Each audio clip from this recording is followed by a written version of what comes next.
Boys, more and more banks are calling out a recession in Q2 2023, while Europe will follow in 2023.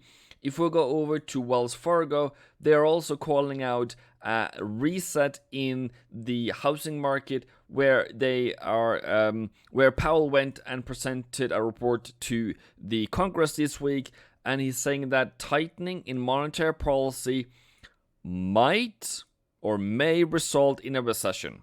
Higher mortgage rates are weighing on the home sales. As you can see down here, we have peaked here, and there's a small bump here. We have already fallen down a good amount of, is it 5% since April or so?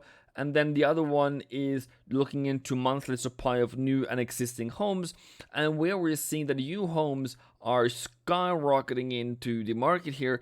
What does that lead to? Higher supply, and in the end, lower prices because of also tightening and more availability of house on the market. Are you at risk in the real estate market?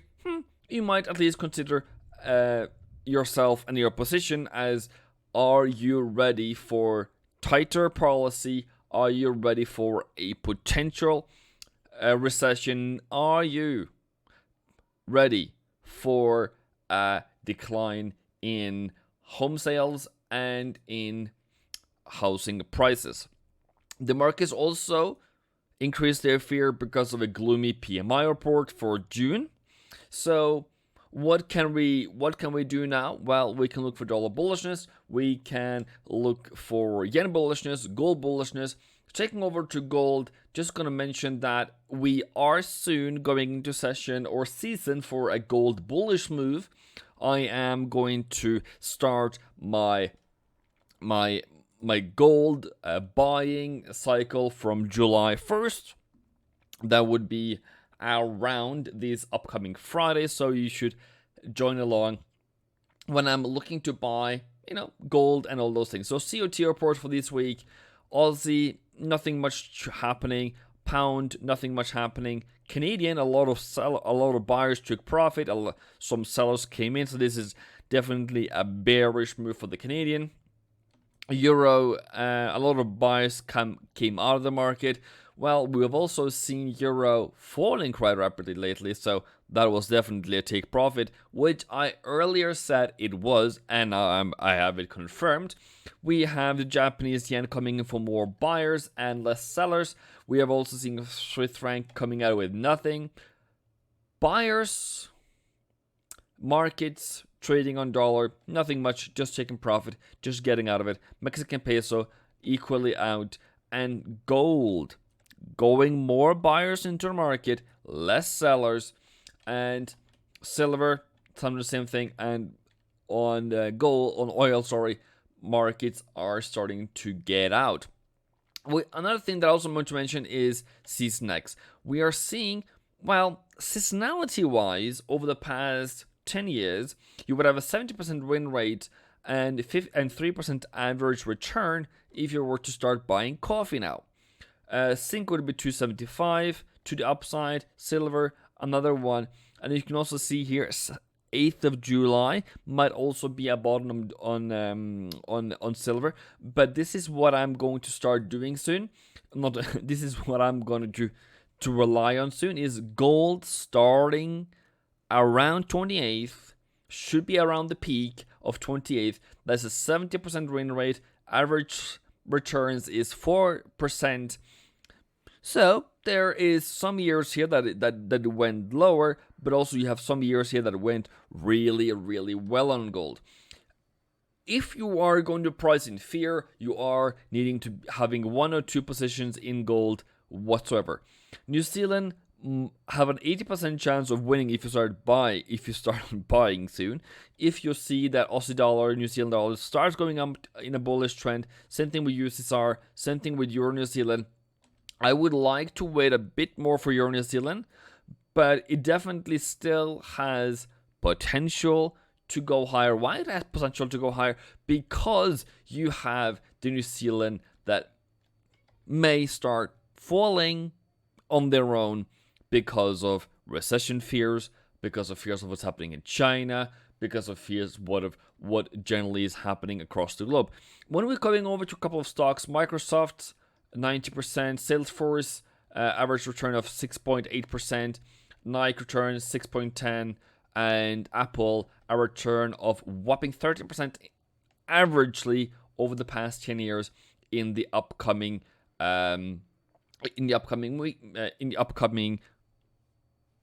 period up until 25th of August. Does that mean you should be buying these assets that I mentioned now? No, not really.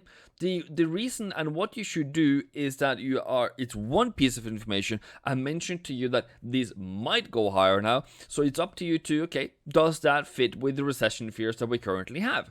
Does that fit with what other things you're seeing right now? Are you seeing layoffs in these companies? Are you seeing that they are not producing profits? And are they going to produce profits as much as have been priced in already into the price? That's a different thing. But if you're looking into Apple and you believe strongly in seasonality by itself, well, you might now see a small reversal starting out, and there isn't anything in this world that's going to make you buy it. But if it now turns out to be bullish, now we are done pricing in the recession fears and we start getting better figures, well, at least there you go. The next CPI for America is coming in around 10th, which is another 3 weeks. But what is really important for this upcoming week on the economic calendar, and there isn't going to be a lot of things that is going to be important for you other than durable goods. There are some speeches on Tuesday that you can look into. Consumer confidence is probably going to be a one that we're going to talk about on Tuesday, and it's important for the continuation of this week. Another one, consumer confidence out of Europe. But other than that, what is going to be a more important coming into soon? Initial jobless claims, and of course GDP out of America on Wednesday. So a very light week this upcoming week. But if you're going into what is really being priced in for the market so far, we are pricing in an 83% chance of a 75 basis point rate hike in July 27th. We are having a 50 basis point rate hike, but only 16% believes that is actually going to happen. In September, a bit of a different story. 50 basis points is what the market thinks should be happening in September, at a 63% chance at the current stance currently today. Is there anything else we should then be looking into? We might look into that the Eurozone PMI notably fell in June, signaling lower growth ahead. However, inflation is still high. We are seeing that Norwegian bank, the Norges Bank, was delivered a very hawkish surprise. It rising its policy rate by 50 basis points to 1.25 this week. And in Canada, solid retail sales and rapid inflation means now we expect Bank of Canada to raise 75 basis points in July. Once we cross over to the US dollar, is it really anything that is important here right now? Is there any support or resistance you need to look out for? Not really. Most things is just on a range right now. And have you been losing money this week? I would have to ask you a question. Why? Because I didn't. And I don't believe that I'm a better trader than you. But I've also warned you ever since April or whatever that was, that we were going to start slowing down from around 15th of June. And going over to pound, for example, nothing has really happened. And if you go over to USD CAD, well, there might be some falling here. But if you go over to Aussie dollar, there isn't much.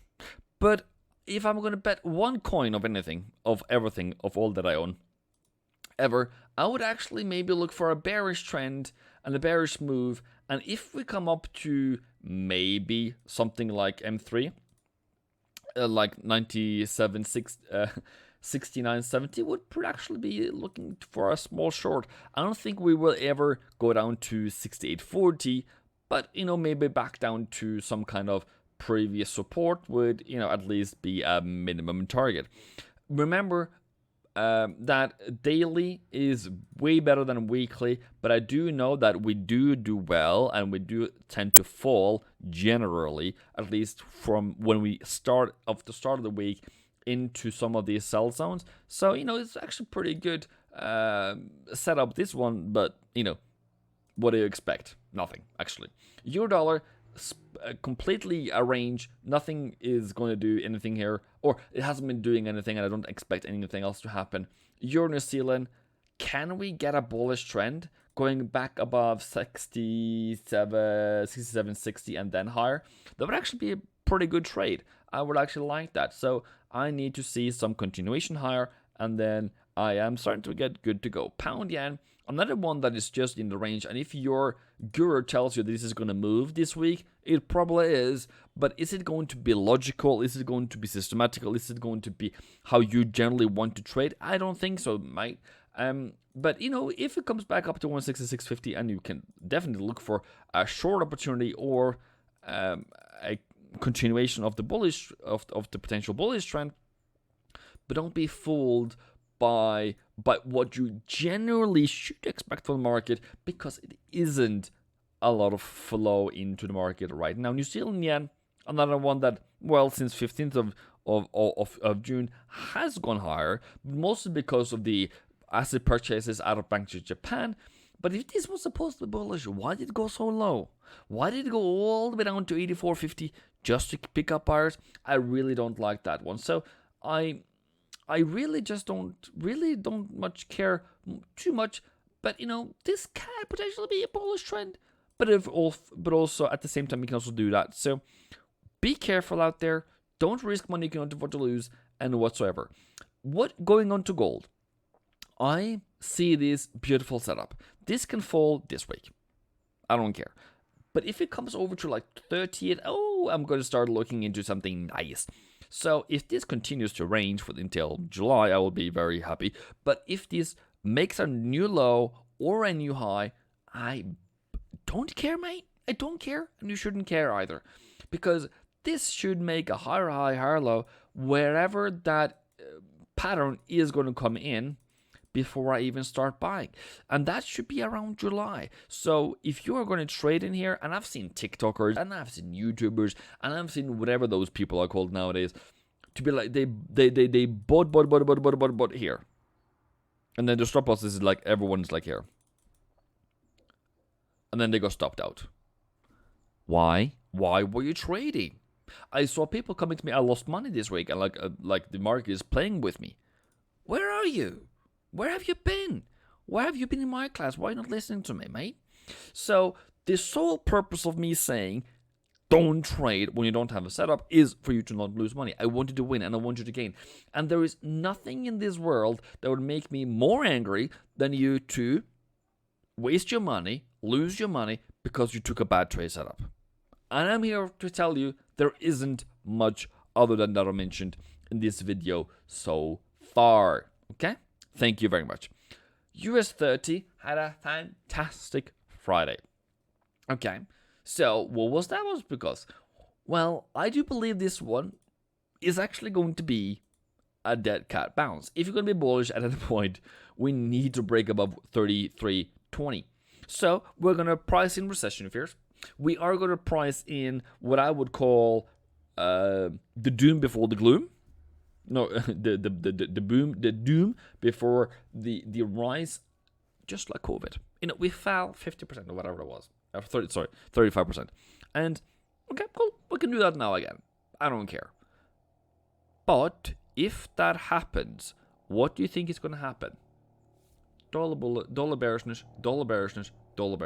Whenever the Fed starts signaling, wait a minute, this is a recession. Wow, we need to hold on with our increases. Inflation is falling, GDP is falling. Once you see that, we are COVID all over again. That means we're going to fall dollar. The stock market is going to rise to a new highs. You never even believed it. We are but that is on the other side of us pricing in a recession. So if that is currently happening, and sure, is definitely not rising, that is definitely a thing to look out for. So I've mentioned a couple of stocks today, and I mentioned a couple of Forex pairs. And to be honest, people, that should actually be it. If you want to take a vacation, actually you should. And I am also in that move of recession. I also mentioned also New Zealand earlier today, and I think this is actually a pretty good one. So don't be fooled by, well, it looks like it's going higher and then it falls down again, like this one here, for example. So just be a couple of just be careful. Don't over trade. Take lot size down, and if this makes any sense of this week, risk is in the market right now. You are probably going to have very little profits if you can have anything, because there isn't much movement in the market, and I don't expect it to happen for the next week at least. So be careful and take care of yourself.